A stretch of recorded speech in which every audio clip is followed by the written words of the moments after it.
नमस्कार दोस्तों, मध्य प्रदेश में भाजपा को लगेगा झटका। मध्य प्रदेश में फिर से कांग्रेस की सरकार बनेगी। कांग्रेस के ये दिग्गज नेता मुख्यमंत्री होंगे। यह दावा कोई और नहीं बल्कि मध्य प्रदेश के पूर्व मंत्री ने किया है। जी आपको बता दें, कमलनाथ सरकार में मंत्री रहे जीतू पटवारी ने दावा किया है कि इस बार के विधानसभा चुनाव में मध्य प्रदेश में कांग्रेस की सरकार बनेगी और कांग्रेस के इस दिग्गज नेता के नेतृत्व में चुनाव लड़कर कांग्रेस 150 से 117 सीटें लाएगी।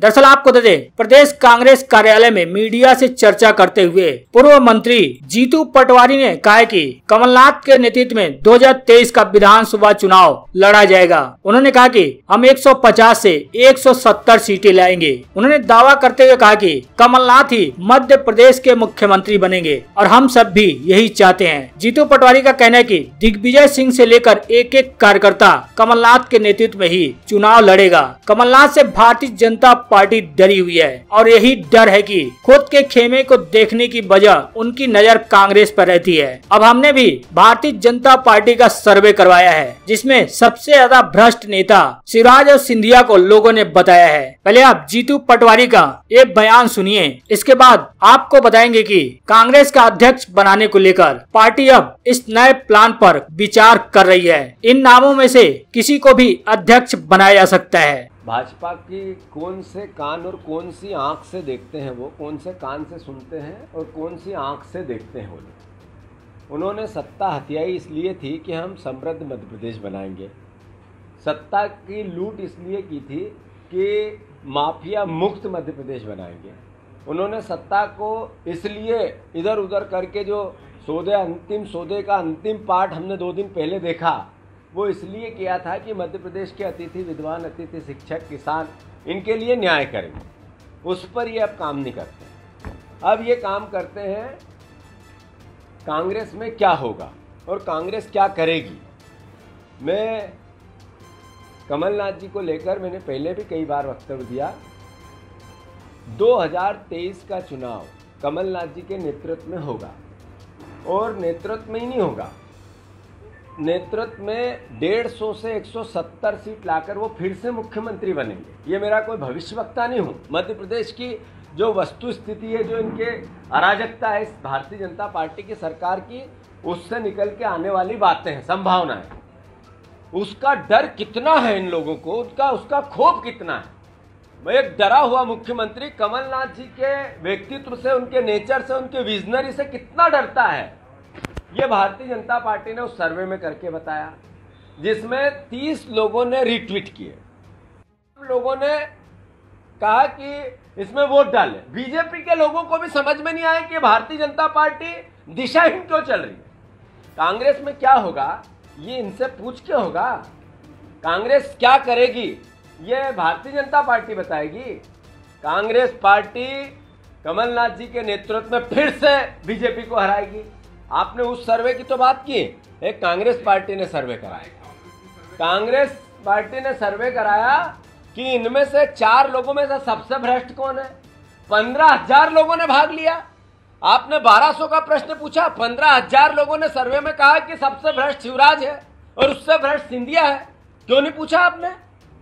क्यों नहीं पूछा? इसका भी तो सवाल पहला बनता है कि सबसे भ्रष्ट मुख्यमंत्री हमारे प्रदेश का बैठा और आप लोगों ने वोट डाले। हमने तो कहा चलो हम तो विपक्ष के हो सकते हैं, पर लोगों ने कहा कि हाँ, मेरा मुख्यमंत्री, इस प्रदेश का मुख्यमंत्री जिसने सत्ता पर डाका डाला, वो मुख्यमंत्री सबसे भ्रष्ट है। क्यों नहीं पूछा आपने?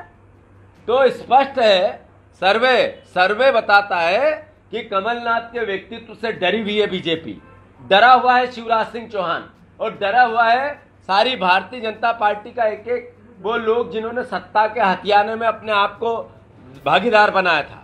23 में मुख्यमंत्री बनेंगे, उनके नेतृत्व में चुनाव होंगे। एक एक कांग्रेस का सिपाही दिग्विजय सिंह जी से लेकर अंतिम जहां बैठा है, निमाड़ से लेकर होशंगाबाद से लेकर सारे मध्य प्रदेश के किसी भी अंचल में कमलनाथ जी के नेतृत्व में ही काम करेगा। ये भारतीय जनता पार्टी के लिए नहीं कह रहा हूं, ये केवल आप लोगों की जानकारी भारतीय जनता पार्टी समझती है, जब तो इस तरह की बचकाना हरकत, मूर्खतापूर्ण हरकत करती रहती है। जी हाँ दोस्तों, आपने जीतू पटवारी का वो बयान सुना जिसमें उन्होंने दावा किया कि 2023 का चुनाव कांग्रेस पूर्व मुख्यमंत्री कमलनाथ के नेतृत्व में लड़ेगी और कमलनाथ ही फिर से मध्य प्रदेश के मुख्यमंत्री होंगे। उन्होंने दावा किया कि कमलनाथ के नेतृत्व में कांग्रेस चुनाव लड़कर 150 से 117 सीटें लाएगी। एक सर्वे का जिक्र करते हुए जिसको कांग्रेस ने अपने मध्य प्रदेश के आधिकारिक ट्विटर हैंडल से ट्वीट कर यह सर्वे करवाया है। उस सर्वे में भारतीय जनता पार्टी के दिग्गज नेता एवं मध्य प्रदेश के मुख्यमंत्री शिवराज सिंह चौहान को और केंद्र सरकार में उड्डयन मंत्री सिंधिया को सबसे ज्यादा भ्रष्ट नेता बताया गया है। जीतू पटवारी ने मुख्यमंत्री शिवराज सिंह चौहान पर निशाना साधते हुए कहा कि आज पूर्व मुख्यमंत्री कमलनाथ ने राज्यपाल से मुलाकात की। इस मौके पर मौजूद प्रदेश के हालातों पर विस्तार से भी चर्चा की गई। जीतू पटवारी ने कहा कि कोविड से हुई मौतों को लेकर भी कमलनाथ ने राज्यपाल से चर्चा की और बताया कि सरकार ने कोविड से मरने वाले लोगों के लिए मुआवजे की बात की थी, मगर अभी तक कोई दिशा स्थिति स्पष्ट नहीं है। SC/ST लोगों के साथ अत्याचारों के बारे में भी राज्यपाल को जानकारी दी। उन्होंने कहा कि चाहे नेमावर की घटना हो चाहे प्रदेश के अन्य जिलों की, अत्याचार करने वाले लोगों को सरकार का संरक्षण है। बेरोजगारी के कारण आज नई उम्र के लोग भी क्राइम की तरफ बढ़ रहे हैं। किसानों के हालात पर उन्होंने कहा कि आज प्रदेश के सभी किसान परेशान हैं। ब्लैक में बीज लेना पड़ रहा है, उसके बाद वह खेती कर रहा है। हालांकि इस दौरान जीतू पटवारी ने निशाना साधते हुए किसानों के साथ साथ कई बातों का जिक्र किया, जिसमें बेरोजगारी, कोविड में मरने वाले लोगों का और कई तरह के बातों का जिक्र किया और साथ ही यह भी दावा कर गए कि 2023 के चुनाव में कांग्रेस 150 से 170 सीटें लाएगी और फिर से